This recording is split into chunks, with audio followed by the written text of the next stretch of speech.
Hello.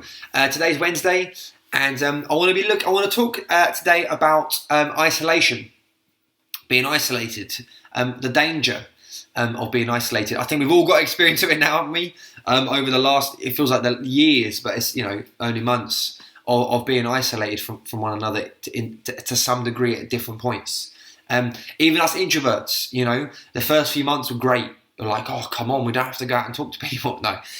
But very quickly, it became, even for the introverts, maybe this isn't so great. Maybe there is a dangerous side to this. It's not particularly healthy. I want to take us back to creation, Adam and Eve. So some of you, if you take the approach, it's one man, one woman, that's fine. I don't. I take the approach that God created man, and the Hebrew word for man is Adam. Just with a small a, we give it a capital in our context. But how the Bible would read was God created man. Now, just go with it for now, right? In man, so this is before woman, we have half the species. Within mankind, in one body, you have all the characteristics of what make up men and all the characteristics of what make up women. I'm not going to go down the rabbit hole of trying to tell you which is which. Okay, that's a dangerous ground to play on. But within one person, within one body, if you like, one half of the species, you had all the male and all the female characteristics. Okay, just go with it. We then have the bit in Genesis where all the animals get brought in front of man and we give them names. And whatever we'd say the name, God says, okay, we'll call it that. And then after all the animals get brought past us, no helper, the Bible says no helper was found fit. It didn't work. In all the animals, it was like, well, they go together, they look and they fit together. Something's not quite right here. So then God causes a man to go into a deep sleep, takes out one of man's ribs. That's why men have one less rib than women, I believe. So he takes out one of our ribs, and then out of that rib, and characteristics he takes out of women. So women gets taken out of man, they gets formed into the other half of the species, and then they get brought back together. When they're brought back together, they are stronger. Obviously, there was this kind of a sacrificial. There's a giving, there's a taking, there's a loss almost, right? And that's being taken out. Then it gets formed into they get brought back together. They're not just stronger because they now get brought back together. They're actually stronger than what they were before being taken out. Because now you have two. You now have a counterpart. You now have someone to bounce something off. Community. Now, if you're in your mind, the story is one man and one woman, then when we're trying to find a really good biblical, like the best biblical example of community, then naturally your mind will always go to marriage. And within marriage, you have a sexual relationship, okay? But that counts a lot of people out. And it's important to say because that's what I was actually going to say. How are we going to base off, community, or we need to look at marriage being the strongest? And actually it isn't. I mean, it's up there, and I'm going to talk about marriage and family in another video.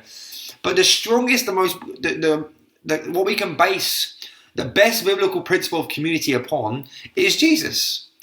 It's always Jesus, right? It's silly because the answer is always going to be Jesus. Classic Bible test. It's, God, Jesus, Bible. One of those is probably right. But it's Jesus.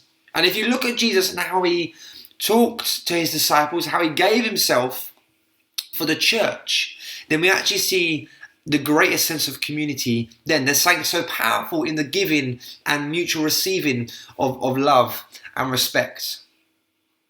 So if that is the intention, you're made for community, you're not given the permission to think anything else, you were never designed to be isolated, be on your own, what do?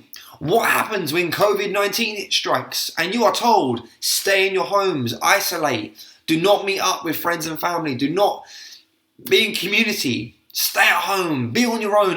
What do you do?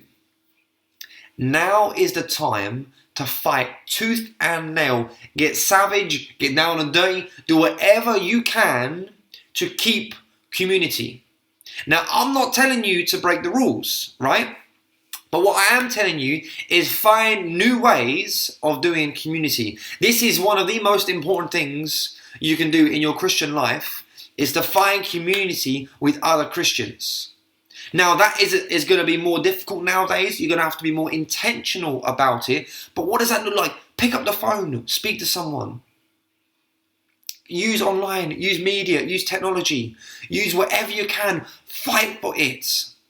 Fight for it, for your absolute lives, because it really will make the difference. If Satan can isolate you, man, can he get you caught up in your own mind? Can he make you ineffective? Can he make you disheartened? You can be completely disillusioned by the church. And he's done this before so many times, and this is almost going to be happening on a grand scale. Right? I think so many of what we would have called people church before would now be drifting further and further away, because it's just easy to now. There's not those same easy things to keep us connected. So you have to fight for keeping community.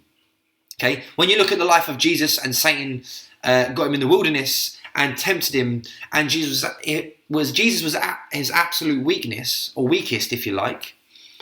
It wasn't just because he was hungry, right? It's because he was isolated. There's real biblical ground on this. It's not just me saying, oh, it's important.